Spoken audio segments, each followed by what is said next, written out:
జూబ్లీహిల్స్ ఉప ఎన్నికల పోరు హోరాహోరీగా సాగుతోంది.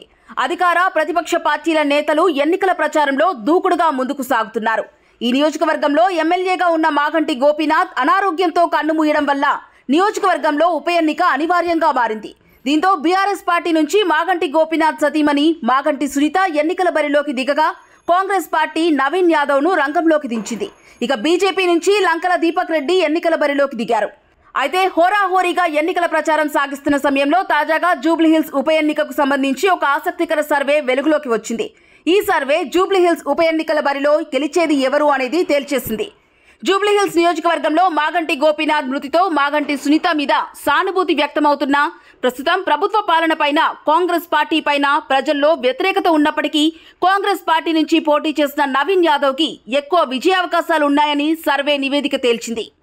ఇక నవీన్ యాదవ్ గతంలో 2 సార్లు పోటీ చేసి ఓటమి పాలైన క్రమంలో ప్రజలలో అతనికి పట్ల సానుభూతి, స్థానికంగా సామాజిక సేవా కార్యక్రమాలతో అతను ప్రజలకు దగ్గర కావడం, అందరితోనూ సన్నిహిత సంబంధాలు కలిగి ఉండడం వంటి కారణాలు ఇక్కడ నవీన్ యాదవ్ కు ప్లస్ అవుతున్నాయని సర్వే నివేదిక పేర్కొంది.